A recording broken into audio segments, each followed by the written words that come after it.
Hello aspirants, कैसे हैं आप सब। आज हम न्यू चैप्टर स्टार्ट करने जा रहे हैं हमारे एमैक्स सीरीज़ में। हमने कल बुद्धिज़्म कर लिया था और आज हम करने वाले हैं जैनिज़्म। ओके, आप सबको पता है हम यहाँ पे यूपीएससी के prelims plus mains integrated study कर रहे हैं।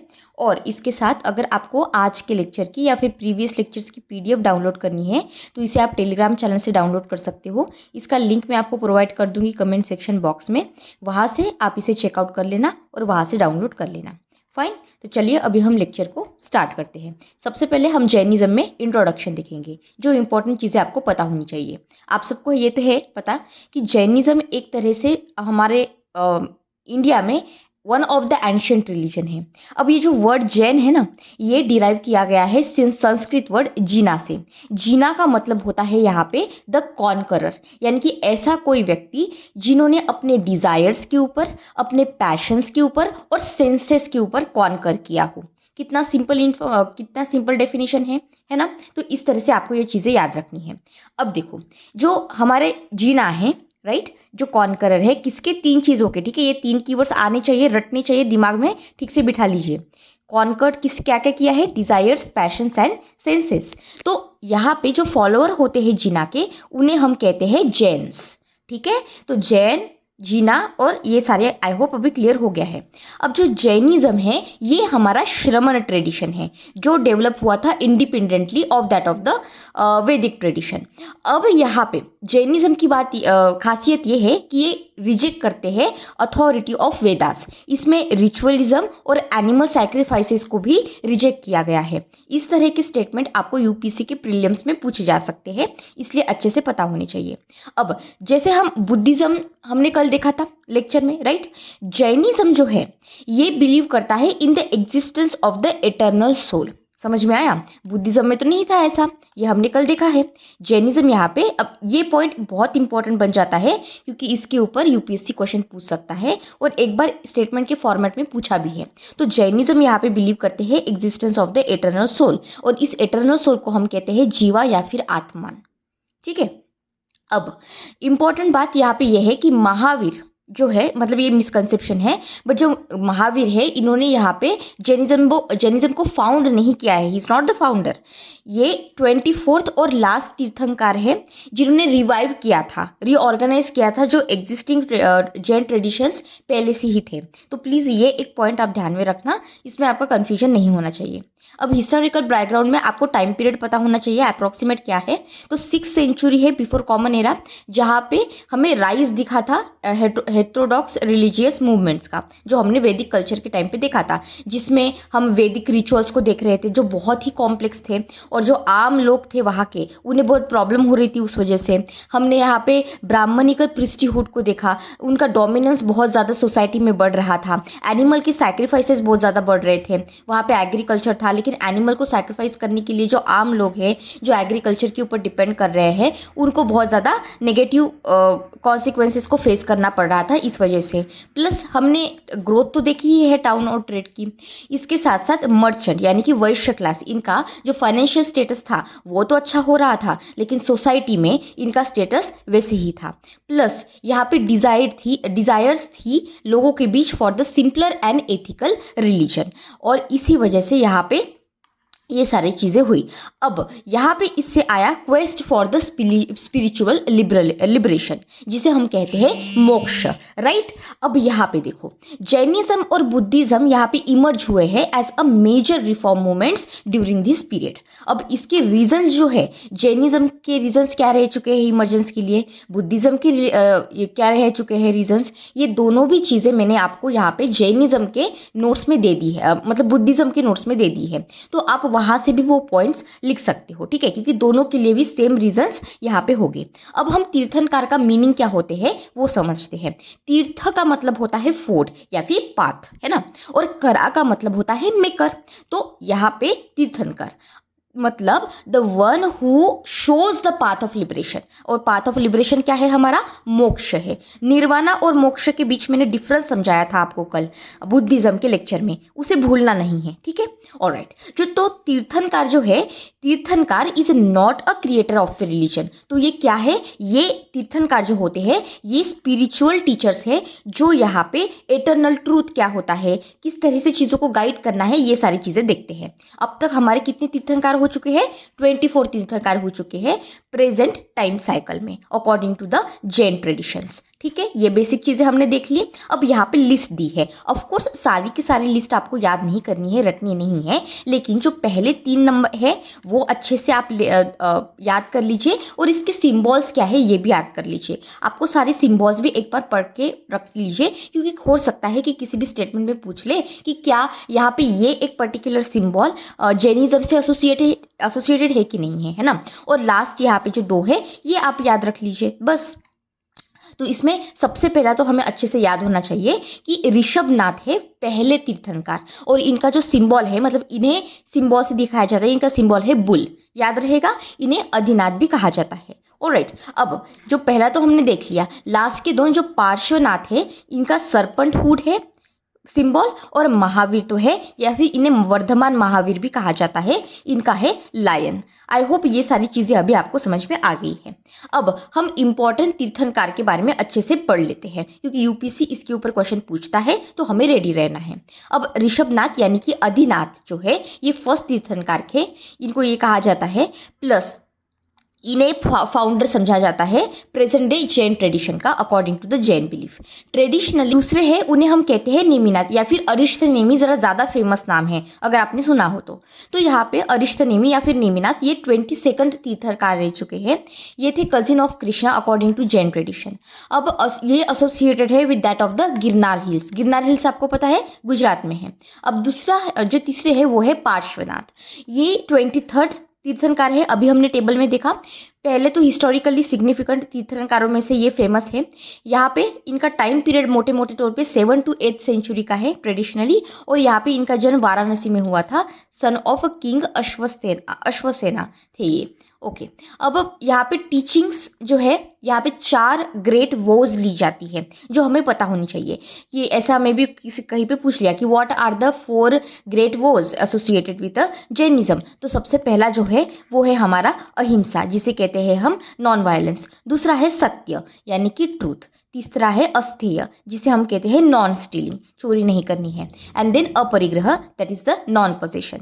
तो महावीरा ने यहाँ पे बाद में ब्रह्मचर्य यानी कि सिलिबसी को भी 5th नंबर पे ऐड कर दिया था, पर पहले ये 4 वोज थे। अब महावीर यानी कि वर्धमान जिन्हें कहा जाता है, तो ये 24th और लास्ट तीर्थंकार है, ग्रेट प्रोपोगेटर है जैनिज्म के। इन्होंने ही यहाँ पे जैनिज्म को रिवाइव किया है और रिऑर्गेनाइज किया है। अब बर्थ नेम तो है वर्धमान। अब इसमें इनका जो बर्थ प्लेस है ये अच्छे से याद कर लीजिए, कुंदन ग्राम है वैशाली के पास, यानी कि जब हम प्रेजेंट बिहार की बात करते हैं वहाँ पे। ट्रेडिशनली 599 बिफोर कॉमन एरा ये रहे थे। ये कंटेम्प्रेरी है लॉर्ड बुद्धा के, ये भूलना नहीं। प्लस ये हिस्टोरियन ऑफन यहाँ पे इन्हें 540 बिफोर कॉमन एरा से भी एसोसिएट करते हैं। तो ऑफकोर्स टाइम पीरियड चेंज होता है, बट मोटे मोटे तौर पर आपको अच्छे से पता होना चाहिए, जिससे कि अगर क्रोनोलॉजी ऑर्डर में आपको पूछ ले तो you should be comfortable enough to solve the question. अब इनका जो क्लैन है उसे हम कहते हैं नत्रिका क्लैन या फिर नायका क्लैन। इनके जो फादर थे उनका नाम था सिद्धार्थ, मदर का नाम था त्रिशाला, और जो वर्ण है ये था क्षत्रिय। ठीक है, फैमिली और रिनाउंसिएशन के बारे में पढ़ लेते हैं कैसे हुआ था। तो ये मैरिड थे यशोदा से। इनकी जो डॉटर है उनका नाम है प्रियदर्शना या फिर अनोजा भी इन्हें कह सकते हैं। रिनाउंसिएशन का मतलब क्या होता है, अब ये देखो, इन्होंने अपनी जो लाइफ है, जैसे लॉर्ड बुद्धा ने, गौतम बुद्धा ने किया था 29 की एज पे उन्होंने सब अपनी वर्ल्डली लाइफ को छोड़ दिया था, वैसे ही इन्होंने भी रिनाउंस कर दिया अपनी वर्ल्डली लाइफ को एट द एज ऑफ 30, और ये एस्थेटिक बन गए।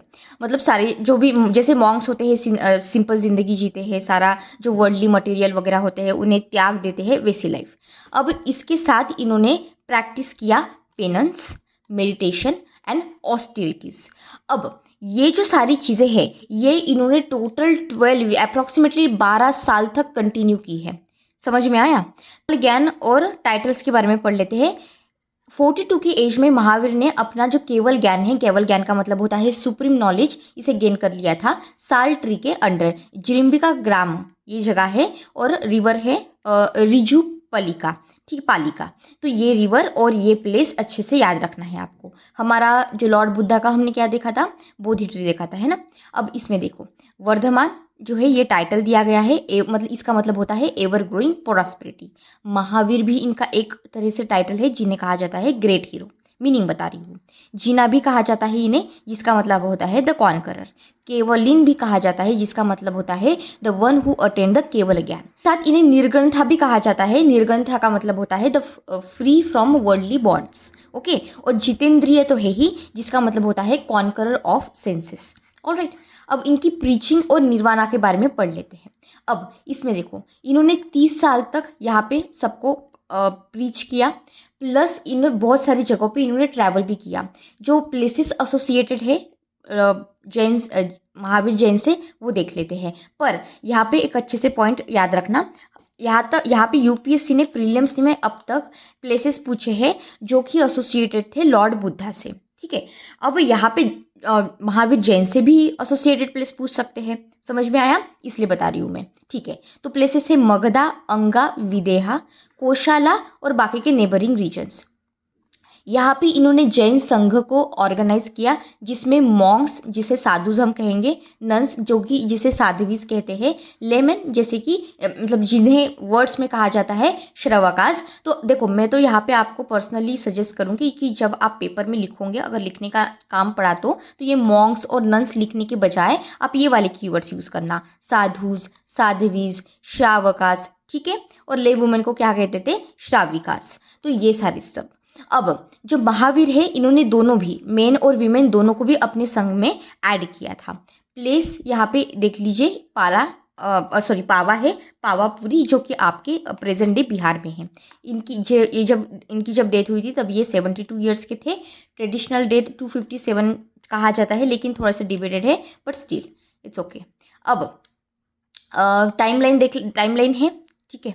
अब इसमें ये सारी जो टेबल है इसमें मैंने मोटे मोटे तौर पे आपको एक बार समझ में आ जाए इसलिए ये सारी चीज़ें दे दी है। निर्वाणा यहाँ पे पावा में मिला था एट द एज ऑफ 72, ये आपको अच्छे से याद रखना है। प्रीचिंग की जो जनरल डेट है ये 42 to 72 इन्होंने यहाँ पे प्रीचिंग किया था। तो मोटे मोटे तौर पे अभी आपको समझ में आ गया होगा टाइम पीरियड महावीर जी की कैसी थी। अब हम यहाँ पे महावीर जी को और लॉर्ड बुद्धा को यहाँ पे ये कर लेते हैं, कंपेयर कर लेते हैं। वर्धमान महावीर का क्या है, 24th तीर्थंकर है।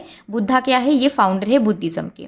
यहाँ पे बिलीव किया जाता है इन द एटर्नल सोल, जिसे हम कहते हैं जीवा इन जैनिज्म। यहाँ पे जो है इन्होंने रिजेक्ट किया है परमानेंट सोल के कंसेप्ट को, जिसे हम अनंतता भी कहते हैं।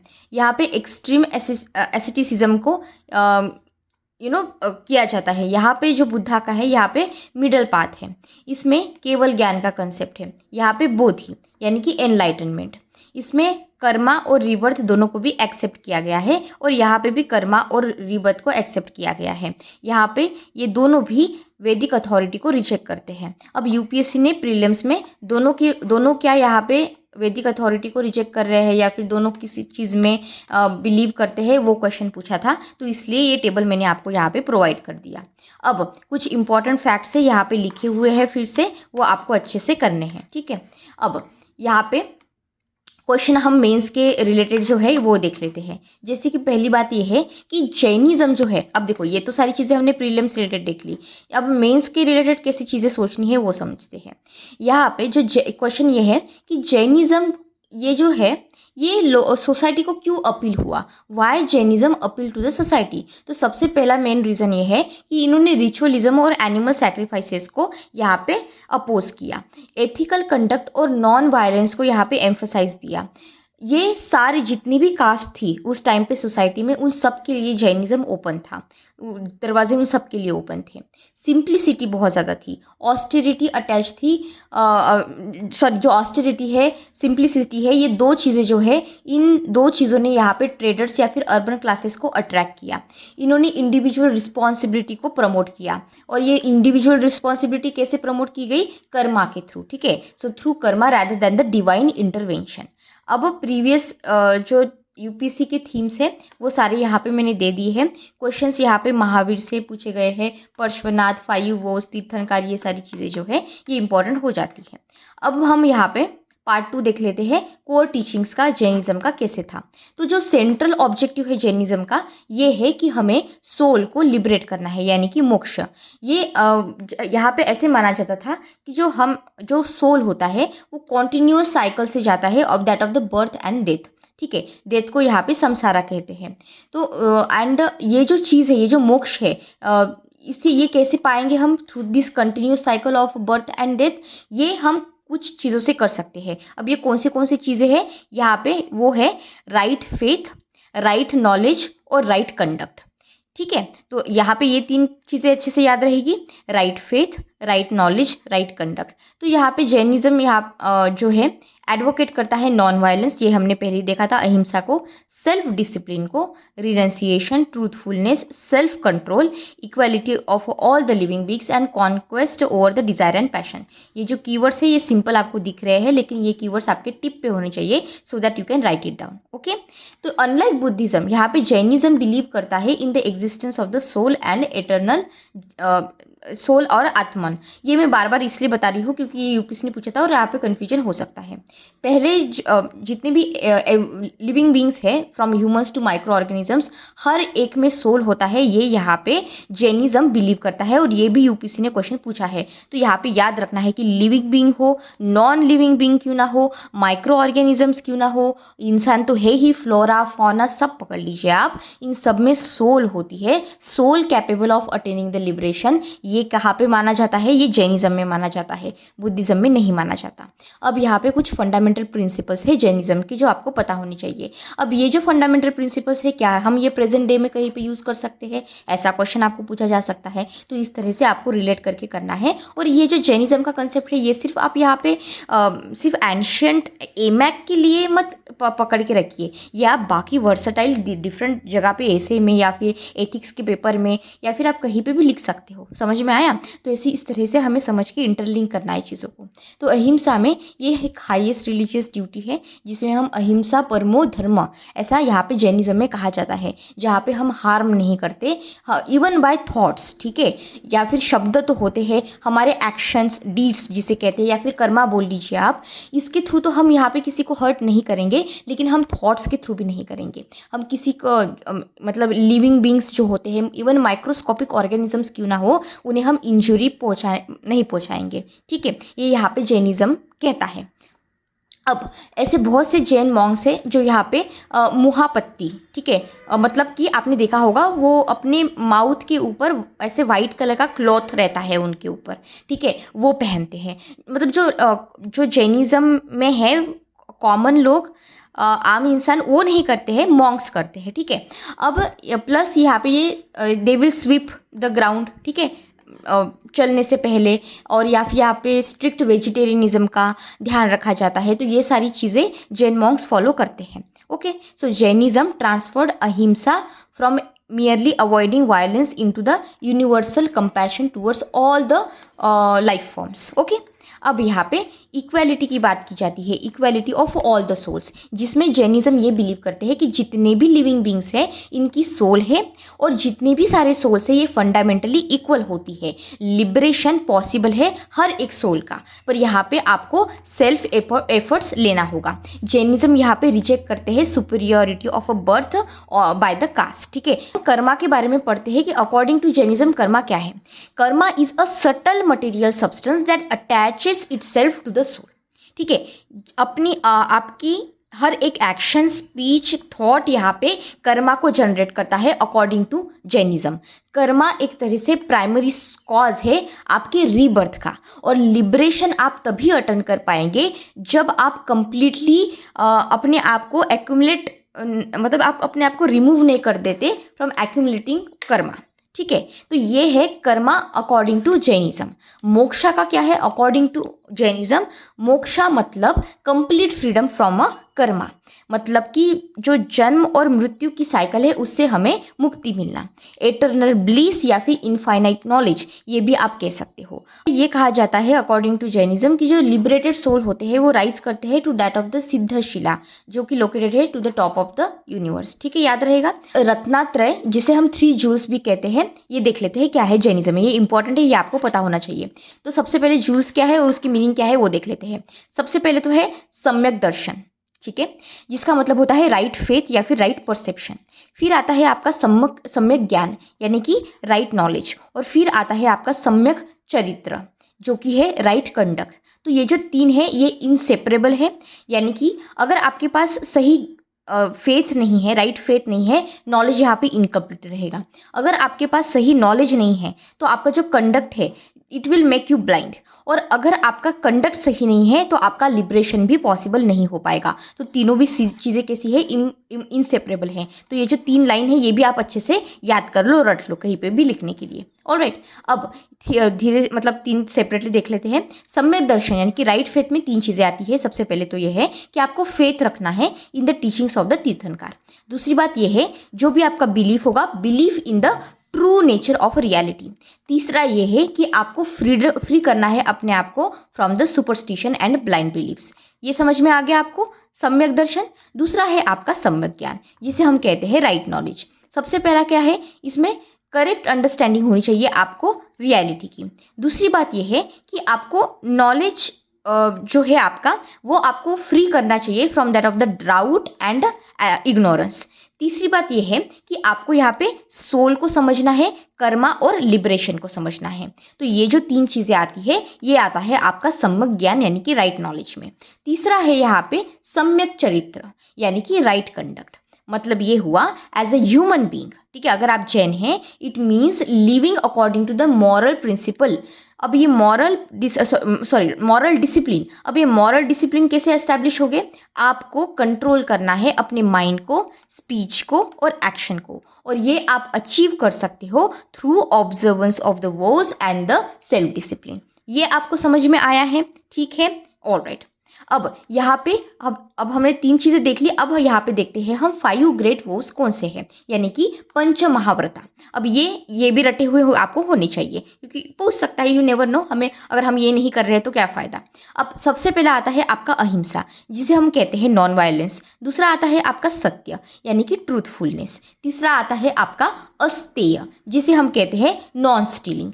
फिर आपका 4th नंबर पे आता है अपरिग्रह, जिसे हम कहते हैं नॉन पोजेशन।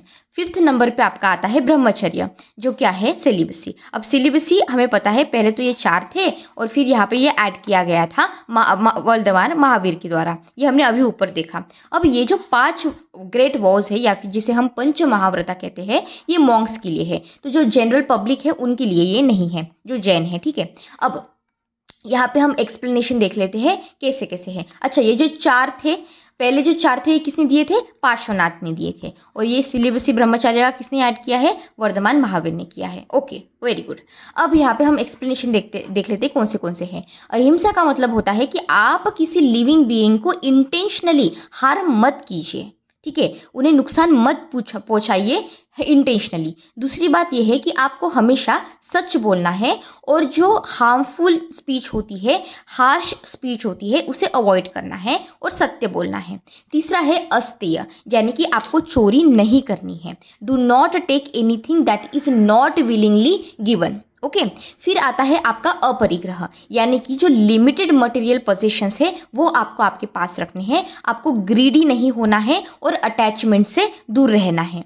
फिर आता है आपका ब्रह्मचर्य, जो कि बात करता है कंट्रोल ऑफ सेंसेस की। यहाँ पे जब हम मॉन्क्स की बात करते हैं, क्योंकि ये सारी चीज़ें मॉन्क्स कर रहे हैं ना, तो मॉन्क्स का ये है कि आप कंप्लीट सिलेबसी रखेंगे। और जो हाउस होल्डर्स होते हैं, यानी कि जो जैन है हाउस होल्डर्स है, आम लोग हैं, मॉन्क्स नहीं है, वो सेक्शुअल रिस्ट्रेंट रख सकते हैं या फिर फिडेलिटी के बारे में यहाँ पे बात की गई है। ऑलराइट, ओके अब यहाँ पे हम देखते हैं महाव्रत और अनुव्रत क्या है। तो मतलब अनुव्रत का मतलब होता है जो हाउस होल्ड होते हैं उनके लिए अनुव्रत होता है। महाव्रत तो हमारे मॉन्क्स के लिए है। 5 महाव्रत हमने अभी देख लिए। सो महावीर ने यहाँ पे प्रिस्क्राइब किया था डिफरेंट लेवल्स ऑफ डिसिप्लिन। तो वर्धमान महावीर ही है जिन्होंने यहाँ पे डिफरेंट लेवल ऑफ डिसिप्लिन के बारे में बात किया है for the Monks and the house holders. जैसे कि यहाँ पे आप एब्सोल्यूट ऑब्जर्वेंस रखते हैं जब मॉन्क्स की बात करते हैं। यहाँ पे लिमिटेड होता है, यहाँ पे बहुत ज़्यादा स्ट्रिक्ट होता है, यहाँ पे मॉडरेट लेवल पे होता है और यहाँ पे कंप्लीट रिनंसिएशन की बात की जाती है। हाउएवर यहाँ पे प्रैक्टिकल डिसिप्लिन्स जो आम इंसान रख सकता है, जो जैन होते हैं, वो यहाँ पे रखेंगे। समझ में आया? So both are based on the same 5 vows, बस डिफरेंस है इंटेंसिटी का, ऐसा आप समझ सकते हो, यानी कि डिग्री ऑफ ऑब्जर्वेंस। ऑलराइट, अब जैन फिलोसॉफी में जैन फिलोसॉफी के ऊपर बहुत क्वेश्चंस आते हैं। तो जैन फिलोसॉफी बेस्ड है एटर्नल यूनिवर्स के ऊपर, सोल, कर्मा, सेल्फ एफर्ट्स और लिबरेशन के ऊपर। ये रिजेक्ट करते हैं idea of the creator god, divine intervention को भी यहाँ पे रिजेक्ट किया गया है, and salvation through the rituals तो यहाँ पे है ही नहीं, तो इसे भी आप यहाँ पे कट कर दीजिए। ठीक है, हम यहाँ पे 6 द्रव्यस देख लेते हैं जिसे हम 6 एटर्नल सब्सटेंसेस भी कहते हैं। According to Jain philosophy universe जो है हमारा, यहाँ यूनिवर्स में 6 एटर्नल सब्सटेंसेस है। सब्सटेंसेस मतलब हम हिंदी में द्रव्य बोलते हैं ना, सो द्रव्यस। ओके, तो सबसे पहला जो है वो है जीवा। जीवा को क्या कहा गया है? सोल कहा गया है। दूसरा है पुद्गला। पुद्गला का मतलब क्या होता है? मैटर। फिर आता है आपका धर्म, जो कि बात करता है प्रिंसिपल एनेबलिंग द मोशन। फिर आता है अधर्म, जो मतलब जिसका मतलब होता है प्रिंसिपल एनेबलिंग रेस्ट। फिर बात करता है आकाश, जो कि है हमारा स्पेस। ठीक है, आकाश तो हिंदी वर्ड भी है, आपको पता है। फिर काल का मतलब क्या होता है? टाइम, फिर से अनदर हिंदी वर्ड, राइट। तो इस तरह से आप यहाँ पे याद रख सकते हो। सो इम्पोर्टेंट बात ये है कि देखो, अब हम श्वेतांबरा क्या होता है, दिगंबरा क्या होता है, ये भी देखेंगे, पर अभी के लिए बस यहाँ पे ध्यान से सुनो कि जो दिगंबर ट्रेडिशन है ये 6 के 6 भी द्रव्य को एक्सेप्ट करते हैं, पर कुछ अर्ली श्वेतांबर ट्रेडिशन इनिशियली सिर्फ 5 को यहाँ पे रिकॉग्नाइज करते थे। सो 2 क्लासिकल जैन फिलोसॉफी यहाँ पे 6 के 6 भी एक्सेप्ट करते हैं। ठीक है, ये एक डिफरेंस है जो मैंने यहाँ पे दे दिया है। अब बात करते हैं हम जीवा की। अच्छा, ये टेंशन मतलब यहाँ पे दिगंबर श्वेतंबर क्या है बताती हूँ मैं। अब देखो, जो जीवा है, सोल है, ये यहाँ पे हम कैरेक्टरिस्टिक्स देख लेते हैं इसके। अब कैरेक्टरिस्टिक की जब हम बात करेंगे जीवा की, तो इसमें जो एटर्नल सोल है वो कॉन्शियसनेस जो होता है वो कैपेबल ऑफ नॉलेज और कैपेबल ऑफ लिबरेशन, ये चारों चीज़ें यहाँ पे इसमें सोल में आती है। यानी कि सोल हमारी एटर्नल है, सोल हमारी कॉन्शियस है, सोल हमारी कैपेबल है नॉलेज के, सोल हमारी कैपेबल है लिबरेशन की। So every living organism possess जीवा। अब समझ में आया? अब अजीवा का मतलब क्या होता है? यानी कि नॉन लिविंग। जितनी भी नॉन लिविंग चीज़ें हैं, everything except the soul, okay, everything except soul is ajiva. ठीक है, जैसे कि कोई मैटर है, स्पेस है, टाइम है, मोशन है, रेस्ट है। आई होप अभी आपको अजीवा का मतलब समझ में आ गया होगा।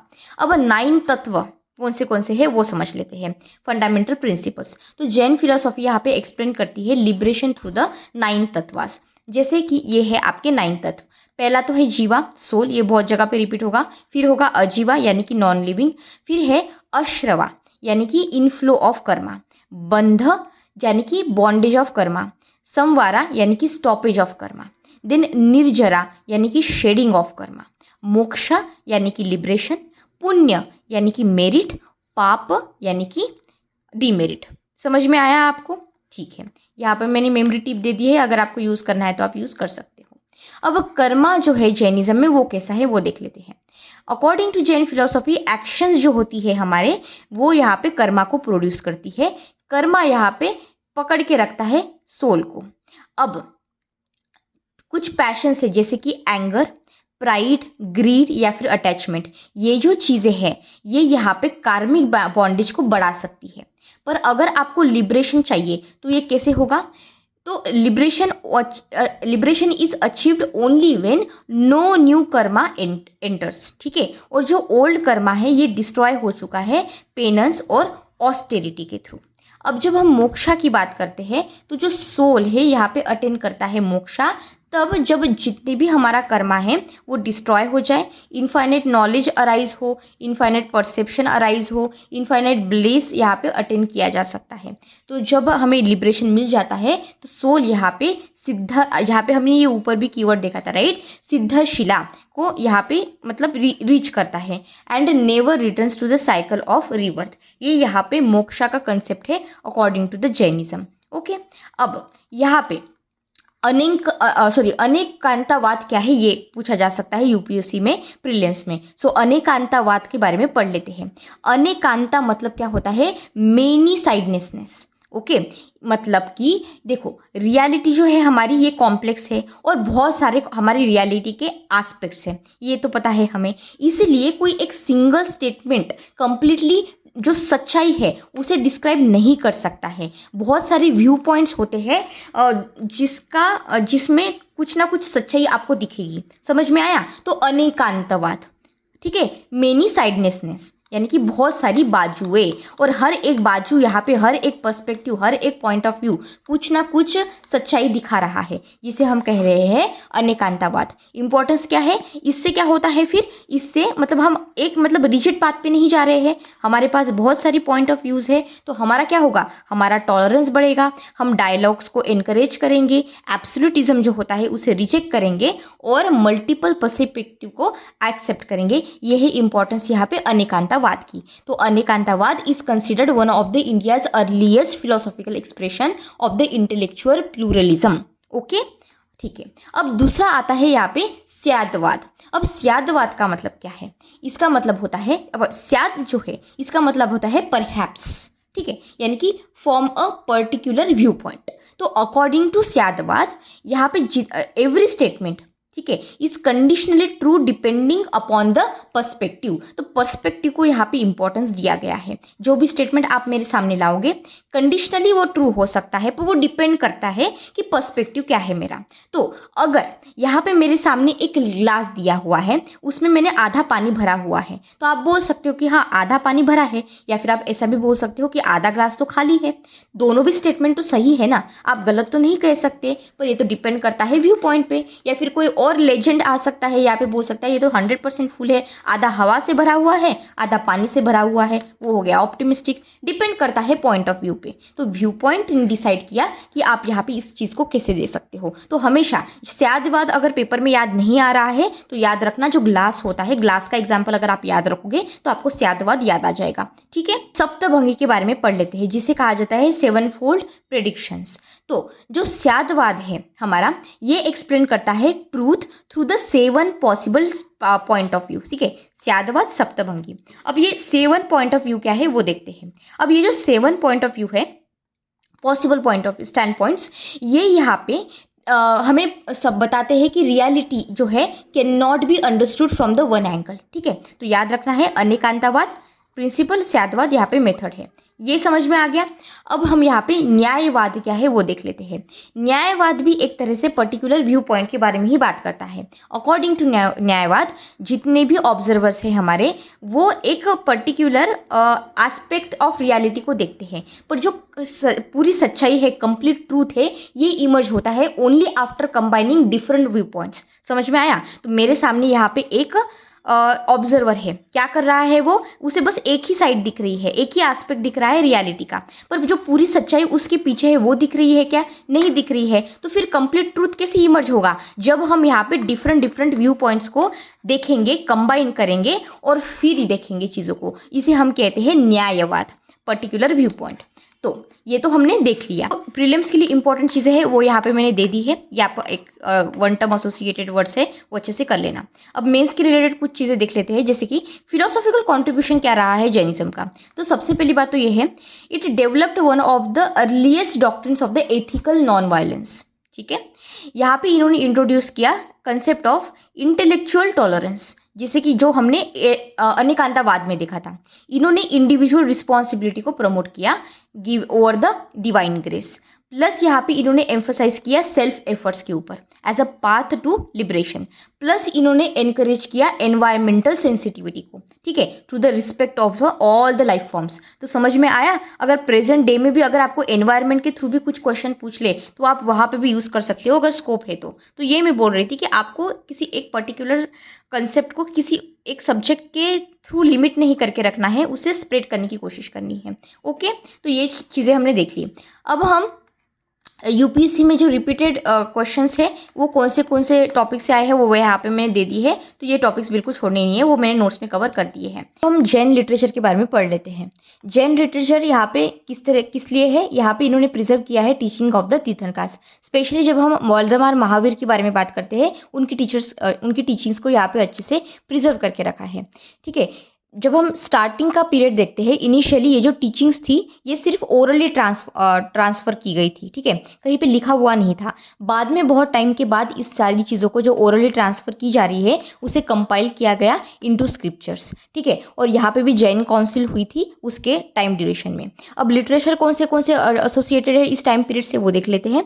जैसे कि है अर्धमगधी प्राकृत, फिर है आपकी प्राकृत संस्कृत, और फिर है अपभ्रांसा, और कुछ रीजनल लैंग्वेजेस है जैसे कि कन्नड़ा, तमिल, गुजराती और राजस्थानी। अब हम अगमास के बारे में पढ़ लेते हैं। जो अगमास है ये सेक्रेट स्क्रिप्चर है श्वेतंबर से सेक्ट का, ठीक है, जिसे हम अगमास कहते हैं। श्वेतंबर दिगंबर क्या होते हैं मैं बताती हूँ। अब यहाँ पे ये कंटेन करते हैं टीचिंग्स ऑफ महावीर, प्लस यहाँ पे ओरिजिनली इसे ट्रांसमिट किया गया था ओरली, फिर बाद में इनके डिसाइपल्स ने यहाँ पे इसे कंपाइल किया था, ठीक है। लेकिन एक पॉइंट याद रखना, जो दिगंबर सेक्ट है ना, ये यहाँ पे जो अगमास है उसे एक्सेप्ट नहीं करता है प्रेजेंट टाइम की अगर बात करूँ तो। अकॉर्डिंग टू देम जो ओरिजिनल स्क्रिप्चर्स थे वो लॉस्ट हो चुके हैं फेमाइन के टाइम पे ही। अब ये कैसा रिलेशन है वो अभी आपको फ्यूचर में समझ में आएगा ही। यहाँ पे आता है पूर्वास, ये एंशियंट जैन स्क्रिप्चर है। इनिशियली ऐसा बोला जाता है कि यहाँ पे 14 नंबर में रहे होंगे। ये ओल्डेस्ट कंसिडर किया जाता है, oldest body of the Jain teachings, पर अभी यहाँ पे बहुत सारी इसके लॉस्ट हो चुके हैं पूर्वास, ठीक है। अंगास का क्या है, अंगास यहाँ पे प्रिंसिपल कैनोनिकल टेक्स्ट है हमारे श्वेतंबर ट्रेडिशन के। ओरिजिनली यहाँ पे 12 अंगास थे। अब जो 12th अंगा है इसे हम कहते हैं दृष्टिवदा, ठीक है, और ये लॉस्ट हो चुके हैं, ठीक है। अब रिमेनिंग जो 11 अंगास है ये सर्वाइव कर रहे हैं इन द श्वेतांबर, ओके। अब इसमें कुछ टेक्स्ट है और उसकी इंपॉर्टेंस क्या है वो मैंने यहाँ पे टेबल के फॉर्मेट में दे दी है, ये पता होना चाहिए। जैसे कि जो अगमास है ये कैनोनिकल स्क्रिप्चर है आपके श्वेतांबरा के, यहाँ पे दिगंबरा से एसोसिएटेड नहीं है। हो सकता है स्टेटमेंट में बोल दे कि जो अगमास है ये दिगंबरा से एसोसिएटेड है, दिगंबर सेक्ट से, तो वो गलत हो जाएगा स्टेटमेंट, ठीक है। तो यूपीएससी से करता है हीनायान का महायान कर सकता है, तो हो सकता है कि श्वेतंबर का दिगंबर कर दे, यू नेवर नो। फिर जो पूर्वाज है ये अर्लीस्ट जैन टीचिंग्स है जो अभी लॉस्ट हो चुकी है। अंगास जो है ये प्रिंसिपल जैन कैनोनिकल टेक्स्ट है। जो कल्प सूत्र है ये बात करता है लाइफ ऑफ महावीर के बारे में, ठीक है, पार्श्वनाथ और जो मोनेस्टिक रूल्स है उसके बारे में। तत्वथ सूत्र है ये फिलोसॉफिकल टेक्स्ट है जो एक्सेप्ट किया गया है दोनों के द्वारा भी। दिगंबर भी इसे एक्सेप्ट करते हैं, श्वेतंबर भी इसे एक्सेप्ट करते हैं। सम्य सारा है ये लिखा गया है आचार्य कुंदा के द्वारा। ये इंपॉर्टेंट दिगंबर फिलोसॉफिकल टेक्स्ट है, ये अच्छे से याद रखना है। अब तत्वव्रता सूत्र के बारे में पढ़ लेते हैं। ये लिखा गया था आचार्य उमास्वती के द्वारा। उमास्वामी भी आप बोल सकते हो। It is one of the most important philosophical Jain text, ठीक है। ये दोनों के द्वारा भी एक्सेप्ट किया गया है, Digambar as well as that of the Shwetambar tradition. ये एक्सप्लेन करता है सोल, कर्मा, मोक्षा, एथिक्स और कॉस्मोलॉजी सबको, ठीक है, ये याद रहेगा। अब जैन काउंसिल्स देख लेते हैं। सबसे पहली जो फर्स्ट जैन काउंसिल हुई थी ये हुई थी पाटलिपुत्र में। टाइम पीरियड है आपका 3rd century before common era का, और जो प्रेसिडेंट थे यहाँ पे वो थे स्थूलभद्रा। और इसका पर्पज़ ये था कि हमें कंपाइल करना है जैन स्क्रिप्चर्स को और महावीर की टीचिंग्स को प्रिजर्व करना है। आउटकम क्या निकला, यहाँ पे इन्होंने सक्सेसफुली कंपाइल कर लिया जैन टीचिंग्स को, और यहाँ पे स्टार्ट हुआ, मतलब beginning of the doctrinal differences after the Magadh famine, okay. अब ये मगध फेमाइन क्या है, कैसा है, ये बताती हूँ मैं आपको। सेकंड जैन काउंसिल हुई यहाँ पे वल्लभी में। वल्लभी आपका कहाँ पे है, गुजरात में है। 5th-6th सेंचुरी की बात है ये। प्रेसिडेंट यहाँ पे थे देवर्थी श्रमणा। पर्पस क्या है इसका, फाइनल कंपाइलेशन करना जैन स्क्रिप्चर का। आउटकम क्या निकला इसका, इन्होंने कंपाइलेशन किया, ठीक है। पर्टिकुलरली जब हम अगमास की बात करते हैं तब। अभी हम स्किज्म देख लेते हैं इन जैनिज्म। अब स्किज्म का मतलब क्या होता है, लेट्स से कि कोई ग्रुप था और ग्रुप में बहुत सारे मेंबर्स थे। अब उनके बीच यहाँ पे स्ट्रॉन्ग डिसएग्रीमेंट हो गया है किसी पर्टिकुलर चीज़ की वजह से, जो कि यहाँ पे ग्रुप में दरार ला सकता है। तो दरार पड़ गई ग्रुप में because of the strong disagreement among the group members, तो उसे हम कहते हैं स्किज्म। तो सबसे पहले तो हम बैकग्राउंड देख लेते हैं इसका क्या है। चंद्रगुप्त मौर्य का टाइम चल रहा था, ये यहाँ पे रूल कर रहे थे, तब 12 साल का बहुत बड़ा फैमिन आता है। अब इस टाइम पे ड्यूरेशन में आपको दो लोगों को ध्यान में रखना है, एक तो है आपके भद्रबाहु और दूसरे है आपके स्थूलबाहु। अब जो स्थूलभद्रा, तो जो भद्रबाहु है ये यहाँ पे ये लीड कर रहे थे ग्रुप ऑफ मॉन्क्स को। तो ये यहाँ पे ग्रुप को लीड कर रहे थे, इनको जाना था यहाँ पे श्रवण बेलगोला पे। श्रवण बेलगोला जो है ये कर्नाटका में आपको मिलता है। तो यहाँ पे इन्होंने वो गए because of the famine of course, और वहाँ पे इन्होंने कंटिन्यू किया प्रैक्टिस करना ये स्ट्रिक्ट एसेटिसिज्म जो हमने ऊपर यहाँ पे जैनिज्म में देखा था। अब जो स्थूलभद्रा है ये भी एक ग्रुप को लीड कर रहे थे यहाँ पे। इन्होंने ये डिसाइड किया कि हम यहाँ पे कहीं पे नहीं जाएंगे, हम माइग्रेशन नहीं करेंगे, फैमिन है तो है, हम यहाँ पे मगधा में ही रुकेंगे, ठीक है, जहाँ पे चंद्रगुप्त मौर्य थे। तो ये दे स्टेट बैक, और फिर यहाँ पे इन्होंने थोड़ा सा इंट्रोड्यूस किया certain relaxations in the monastic disciplines. तो ये डिफरेंस आए ग्रेजुअली, जहाँ पे डिवीजन हो गया जैनिज्म का इन 2 ग्रुप सेक्ट्स, मेजर सेक्ट्स। अब यहाँ पे बात करते हैं हम दिगंबर और श्वेतंबर। दिगंबर का मतलब क्या होता है? Sky clad. श्वेतंबर का मतलब होता है वाइट क्लैड। अब यहाँ पे मैंने टेबल के फॉर्मेट में समझाने के लिए यहाँ पे इस तरह से कर दिया है, तो और अच्छे से समझ में आएगा डिफरेंस क्या है श्वेतंबर और दिगंबर में। तो सबसे पहले मीनिंग क्या है ये हमने देख लिया। दिगंबर मतलब स्काई क्लैड और श्वेतंबर मतलब वाइट क्लैड। ये भी यहाँ पे श्वेतंबर पांढरे कपड़े वगैरह पहनेंगे, Digambar they will remain naked, ठीक है, न्यूड। तो मॉन्क्स रिमेन न्यूड, और यहाँ पे ये वाइट रोब्स पहनते हैं। स्क्रिप्चर्स की अगर हम बात करें, यहाँ पे ओरिजिनल अगमास का यहाँ पे मैंने आपको बताया था ये लॉस्ट हो गया है, ऐसा ये समझते हैं। यहाँ पे श्वेतंबर जो है ये अगमास को एक्सेप्ट करते हैं। यहाँ पे जो वर्धमान महावीर है रिमेन्ड अनमैरिड, ठीक है। यहाँ पे श्वेतंबर ये मानते हैं कि मैरिड टू यशोदा। अब यहाँ पे विमेन एंड लिबरेशन की अगर बात करें तो दिगंबरा में women can not attain moksha directly, पर अगर आपको मोक्षा चाहिए तो आपको एज अ मैन बॉर्न होना होगा, रिबॉर्न होना होगा, और तब आप यहाँ पे लिबरेशन पा सकते हैं, ऐसा दिगंबर क्लैड कहते हैं। ओके, जब हम श्वेतंबरा की बात करते हैं तब यहाँ पे ये बोला जाता है कि women can attain the moksha. Okay, यहाँ पे 19th तीर्थंकार है जिनका नाम है मलिनथा। अब यहाँ पे दिगंबर ये मानते हैं कि ये मेल है, और यहाँ पे श्वेतंबर मानते हैं फीमेल है। अब ये जो रीज़न है आपको ऊपर के रीज़न से पता चल रहा होगा, क्योंकि यहाँ पे ये बोल रहे हैं कि women can not attain the moksha, आपको पहले एज अ मैन बॉर्न होना होगा फिर आप कर पाएंगे, तो ये रीज़न है इसको, ठीक है। और यहाँ पे ये फीमेल, तो ये जो 19 तीर्थंकार है मलिनथा, ये पॉइंट आपको याद रखना है। फिर बात आती है यहाँ पे आइडल वर्शिप की, जिसमें न्यूड आइडल है विदाउट ऑर्नामेंट्स। यहाँ पे श्वेतंबर में डेकोरेट किया गया है आइडल को with that of the clothes and ornaments. Monastic discipline की अगर हम बात करें तो ये ज़्यादा रिजिड है। यहाँ पे जब हम श्वेतंबर की बात करें तो कंपेरेटिवली फ्लेक्सिबल है। जब हम फूड की बात करते हैं तो it is a 1 meal per day, और यहाँ पे फूड एक्सेप्टेड है इन द बाउल्स, ठीक है। यहाँ पे ये हैंड्स में लेते हैं, ठीक है, 1 मील पर डे। तो इस तरह के यहाँ पे डिफरेंस है, तो अच्छे से याद रखना है। ऑलराइट, इसमें आपको सबसेक्ट्स मिलते हैं जैनिज्म के, जैसे कि जब हम दिगंबर के सबसेक्ट्स की बात करते हैं तब यहाँ पे है मूला संघा, जो कि ओल्डेस्ट दिगंबर ऑर्डर है। यहाँ पे ओरिजिनल मोनास्टिक ट्रेडिशन को कंसिडर किया जाता है। पंथी के बारे में पढ़ लेते हैं। विषपंथी ये यहाँ पे ये वर्शिप करते हैं तीर्थंकार्स को, लेकिन तीर्थंकार्स के साथ साथ जो यक्ष और यक्षिणी है इनकी भी यहाँ पे पूजा की जाती है। यहाँ पे आरती करना, फूल चढ़ाना, फ्रूट्स चढ़ाना, प्रसाद, और ये 72 कास्ट जो है ये यहाँ पे रिलीजियस हेड होते हैं। तो ये क्या है, ये एक तरह से एडमिनिस्ट्रेटिव और स्पिरिचुअल हेड है, ठीक है, जो ट्रेडिशनल मठ है हमारे दिगंबर सेक्ट में जैनिज्म के, उसके, ठीक है। तो ये आपको समझ में आ गया। अब जो तीसरा आता है उसका नाम है तेरपंथी। अब ये भी दिगंबरा का है, ये वर्शिप करते हैं तीर्थंकार्स को। यहाँ पे ये 72 का ट्रेडिशन जो है, जो हमने ऊपर देखा, उसको यहाँ पे अपोज करते हैं। दे does not perform the elaborate rituals. तीसरा जो 4th नंबर पे आता है उसे हम कहेंगे तरणपंथी। अब ये जो है ये फाउंड किया गया था तरण स्वामी के द्वारा। ये एम्फोसिस ज़्यादा करते हैं on the scriptures than the idol worship. तो आइडल वर्शिप को ज़्यादा इंपॉर्टेंस नहीं दिया गया है, स्क्रिप्चर्स को ज़्यादा इंपॉर्टेंस यहाँ पे मिलता है। अब जो नेक्स्ट है उसके हम हम कहेंगे श्वेतंबर सबसेक्ट्स। अब इसमें जो ये स्थानकवासी सेक्ट है, इसके ऊपर यूपीएससी ने क्वेश्चन पूछा था, बहुत ही सिंपल क्वेश्चन था। ये बोला था कि आई थिंक 2018 का क्वेश्चन है यूपीएससी प्रीलिम्स में, कि यहाँ पे स्थानकवासी किसके रिलेटेड है, ऐसा कुछ था। तो ये जैनिज्म के रिलेटेड है, ये इसका आंसर था। तो इस तरह से सिंपल क्वेश्चन पूछ सकते हैं। तो अगर स्थानकवासी पूछा है तो यहाँ पे मूर्ति पूजक के बारे में पूछ सकते हैं, तेरापंथी के बारे में पूछ सकते हैं। तो जो मूर्ति पूजक है श्वेतंबरा के सबसेक्ट, ओके, तो ये एक तरह से देरावासी ऐसा आप कह सकते हो।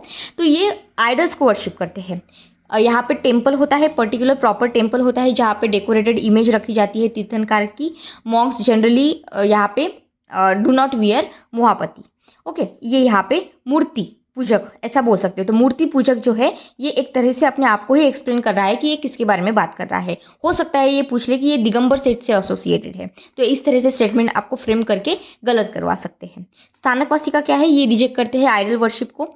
वर्शिप की जाती है थ्रू मेडिटेशन एंड प्रेयर्स, और यहाँ पे ये मुहापट्टी पहनते हैं, ठीक है। आपको बताया था ना वाइट कलर का ऐसा स्क्वायर शेप कपड़ा होता है जो जैनिज्म अपने मुंह के ऊपर पहनते हैं, उसे हम कह रहे हैं मुहापट्टी। आई होप ये आपको समझ में आ गया है। नेक्स्ट, क्योंकि वर्ड अपने आप में ही भी इसे एक्सप्लेन करता है और ऐसे याद रखना, ठीक है, अच्छे से। A square piece of cloth है वाइट कलर का, ठीक है, जो जैनिज्म यूज़ करते हैं, बस इतना याद रखना। ये यहाँ पे नहीं पहनते हैं, स्थानकवासी यहाँ पे पहनते हैं। तेरापंथी जो श्वेतांबर सेक्ट का है, ये फाउंड किया गया था आचार्य भिक्षु जी के द्वारा। 18th सेंचुरी की बात है ये। यहाँ पे इन्होंने आइडल वर्शिप को रिजेक्ट किया है और ये बहुत ही डिसिप्लिन्ड मोनास्टिक ऑर्डर को फॉलो करते हैं, और ये भी यहाँ पे मुहापट्टी को पहनते हैं, ठीक है, यूज़ करते हैं। तो ये हमने सबसेक्ट्स देख लिए। अब कुछ इंपॉर्टेंट सिम्बॉल्स है, जैसे कि पहला तो है हैंड विथ व्हील्स। अब ये रिप्रेजेंट करता है अहिंसा को, यानी कि नॉन वायलेंस। व्हील यहाँ पे रिप्रेजेंट करता है धर्म को, अहिंसा। ये यहाँ पे इंस्क्राइब किया गया है इन द सेंटर। यहाँ पे ये सिग्निफाइज करता है कि आप यहाँ पे वायलेंस को रोकेंगे और कंपैशन को प्रैक्टिस करेंगे। यहाँ पे अष्टमंगला देख लेते हैं, जो कि बात करता है 8 ऑस्पिशियस सिम्बॉल्स की, ठीक है। ये मैंने टेबल के फॉर्मेट में दे दिए है। यहाँ पे आपको सिम्बॉल मिलेगा, यहाँ पे उसका सिग्निफिकेंस मिलेगा। जैसे कि अष्टमंगल में सबसे पहला आता है यहाँ पे स्वस्तिक। स्वस्तिक का मतलब क्या होता है, 4 स्टेट्स ऑफ एग्जिस्टेंस, ओके। फिर आता है आपका श्रीवस्ता, जो कि बात करता है प्योर सोल ऑफ तीर्थंकर की। उसके बाद आता है आपका नंदव्रत, जो बात करता है प्रॉस्पेरिटी और ऑस्पिशियसनेस के बारे में। फिर आता है आपका भद्रसना, जो कि बात करता है सेक्रेड थ्रोन की। देन कलश जो है हमारा, वो प्यूरिटी और अबंडेंस। देन दर्पण, उसमें क्या है, दर्पण में आता है आपका सेल्फ रियलाइजेशन। आता है आपका मिनी युगला, जो बात करता है victory over the sensual desires. और जो लास्ट है वो है वर्धमान का, जो बात करता है यहाँ पे प्रॉस्पेरिटी और स्पिरिचुअल ग्रोथ की, ठीक है। यहाँ पे nandavarta one of the most important ashtamangala है, ठीक है, इसके ऊपर ध्यान देना है। ये लार्ज स्वस्तिक होता है विद 9 टर्न्स, ठीक है। और ये 18th तीर्थंकर जो अर्णनाथा है उनसे एसोसिएटेड है। हो सकता है क्वेश्चन पूछ ली, इसलिए मैंने यहाँ पे लिख दिया। अब यहाँ पे जैन फ्लैग्स है, यहाँ पे इसका मतलब क्या होता है, ये सारी चीज़ें हैं, ठीक है। और स्वस्तिक, 3 डॉट्स वगैरह। यहाँ पे हमने जैन के रिलेटेड जो भी इंपॉर्टेंट चीज़ें हैं वो देख ली है। अब इसमें कुछ एक्स्ट्रा इंपॉर्टेंट फैक्चुअल इन्फॉर्मेशन है, वो यहाँ पे मैंने आपको प्रोवाइड कर दी है। आपको यहाँ पे इसे अच्छे से लिखना है, ठीक है। अब यहाँ पे मैंने कॉजेज को भी बहुत अच्छे से यहाँ पे डायमेंशन वाइज लिख लिया है, तो प्लीज़ आप एक बार उसको देख लेना। वैसे हमने यहाँ पे इसे पहले लेक्चर में देख लिया है। स्प्रेड कैसे हुआ था उसे भी मैंने सिस्टमेटिक वे में यहाँ पे दे दिया है। कुछ इंपॉर्टेंट इन्फॉर्मेशन मुझे लगी वो भी यहाँ पे मैंने प्रोवाइड कर दी है। आपको एक बार इसके गो थ्रू करना है, ठीक है, जिससे कि अगर आपको पेपर में क्वेश्चन आए you will be comfortable enough to solve those question, ठीक है। समरी भी मैंने यहाँ पे आपको प्रोवाइड कर दी है, ठीक है। तो अगर आपको कोई क्वेरी है तो आप मुझे कमेंट सेक्शन में बता सकते हो। I will try my best to solve it. और अगर आपको मेरा काम पसंद आता है तो please subscribe to the channel. आपके दोस्तों के साथ भी शेयर कीजिए, लाइक कीजिए, सब्सक्राइब कीजिए, जिससे मेरा भी मोटिवेशन बढ़े। Thank you so much and God bless you all.